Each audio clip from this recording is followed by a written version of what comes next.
Hey, what's going on, everybody? So this will probably be the last installment of this Q&A until I ask for questions next time where I'm too lazy to come up with the topic on my own, which, that's the primary reason I do it. It's a really easy way to get topics, and you guys seem to enjoy it, and it's easy as shit. So let's get into these. I think I've gotten through a lot more than I ever have before.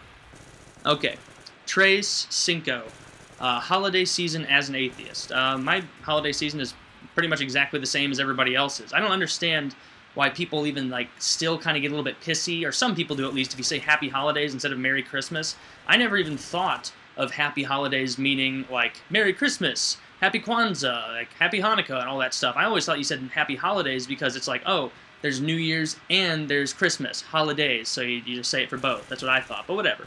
But holiday season as an atheist is exactly the same as it is for anybody else. I just don't participate in church or go to the prayer house or whatever you guys do, I don't know, or slaughter goats or anything like that. I'm led to believe that's what you people do.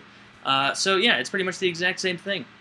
Not very exciting there. But it's pretty much like I do all the fun parts of Christmas. Like, I don't have to pretend to be excited about Jesus, being born. I don't have to be like, oh yeah, it's really not about presents, it's about Jesus. So I can at least just say, no, this is about presents, man. This is about presents and being with your family and having a good time and, facilitating a fun atmosphere to catch up and reminisce. And it's just, you don't need to add any deeper meaning. It's, good enough just hanging out with people. All right. Expose Troy. First BJ. My first BJ was just, it was mind-blowing, the first time it happens and you're just in that situation, it's like, oh my god, I can't believe this is happening right now. I cannot believe that this is literally happening. This is like things I've seen on the internet, and it's happening to me, and it's just mind-blowing, and it feels just better than anything you can imagine times a million, and it's just like a whole, just a parade of happiness in your brain. That's how you explain it. So yeah, and then you're just in a great mood. Fantastic. Everybody likes BJ's. The first one, it's like the first time that you try a really delicious food, and you're like, oh my god, I can't believe what I've been missing. It's kind of like, let me think, what's a good example of a food like that? The first time you have a Reese's Fast Break, and you're like, oh my god, I didn't think Reese's could combine peanut butter and chocolate into any more delicious a confectionery, and yet here we are, here I stand holding this Reese's Fast Break. What's funny is I think even with that comparison, I sounded more excited about the Reese's Fast Break than the blowjob, but rest assured that is not the case. Yes, although Reese's Fast Breaks are much cheaper. Jerry XII, celebrity deaths. I would say they're sad, but I don't really get sad when celebrities die any more than I get sad when some random person I don't know dies. Sure, you recognize the sadness of it and you're empathetic for the people in their lives, but at the same time, it's like, at the very least, it doesn't affect me at all. And especially with these celebrities, I should feel less bad for them because they got to spend their entire lives doing awesome shit and getting paid a ton of money for it. And so, yeah, they shouldn't get to complain at all. We all have to die, but we don't all get to be famous. So there, we win. That's logic. Trick, how to build a birdhouse. I built a birdhouse when I was little with my grandpa in his workshop, and it was not a good birdhouse. It ended up just like the hole wasn't even big enough for some birds or something like that, and they couldn't get food into it or something. And so what we ended up doing is it was like a bird bachelor pad, I guess, where just like dude birds or like single mom birds would go and just hang out there. And we would shoot into it with little pellet guns and see if we can get any, which we never did. And that's when I killed our officer. So there you go. Krasovsky, what do you think will happen on the 21st of December? Absolutely nothing.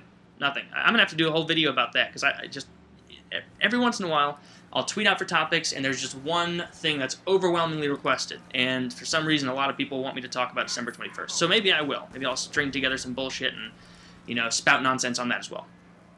I'm Sempentarial. Not sure if you've talked about it yet, but either 12... Oh, my God, see? Jay Solon, music. I'm really not that picky with music. I've talked about this before. As long as it is not country and not gospel music, or I don't care for Christmas music that much, but as long as you take out those kinds of music, I'm pretty much cool with anything. I'll even listen to some really heavy metal screamo kind of stuff, like I used to like when I was younger. Everybody goes through a phase where they seem to like that, and they're just, oh, I'm rebellious, but I'll even listen to some of that now and be like, oh, well, that's all right. But I have a pretty shallow music library. I kind of just find YouTube videos of music videos that I like and then watch those until I completely drill the song to death and then I never listen to it again. So there you go. Infinity Boy, what is your all-time favorite movie? I don't know. That is a difficult question. I'd have to say, I know I've answered questions like this before, and it's just such a constantly changing answer. But one of my favorites would have to be Shawshank Redemption. Everybody likes that. I'm a huge fan of Gladiator. I haven't seen that in years. I love the third Lord of the Rings movie. I like the Lord of the Rings movies more than the books, I would say. So yeah, those are three good ones. Corner 3-3. If you could witness one moment in history, what would it be? I would want to witness... I was going to say something like, I don't know, the first president being elected or something, but that's lame as shit. No way. I could read about that in a book.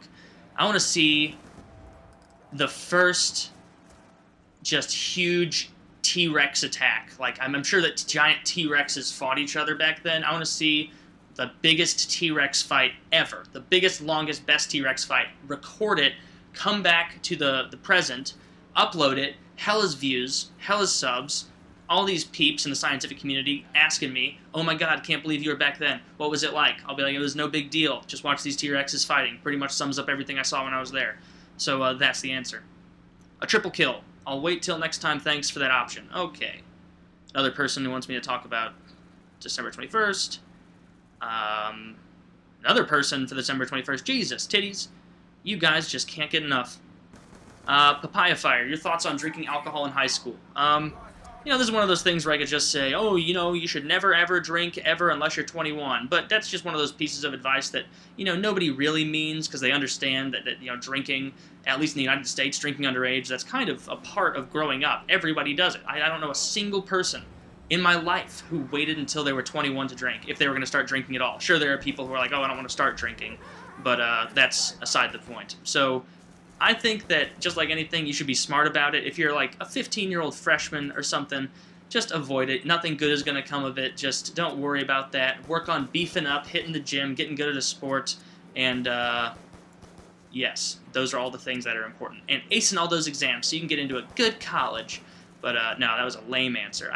My answer is you drink yourself into oblivion. Drink yourself into oblivion before class every morning. Before you go into school, sneak into your daddy's liquor cabinet, grab like a fifth of some Glenlivet or something, and then just take a bunch of pulls of that, and then just go to class. And then when people are like, are you drunk today in class? You can go, yeah, I'm drunk. I don't give a shit. I'm so hardcore, I don't give a shit. And then everybody's like, oh my god, that dude's so hardcore. He's so cool. And then you're going to be popular. So there you go. That should have been on my bad advice segment that I don't do because I'm just very disorganized. Alright, well that is the end. I hope you guys enjoyed it, and I will answer more of those next time I request them.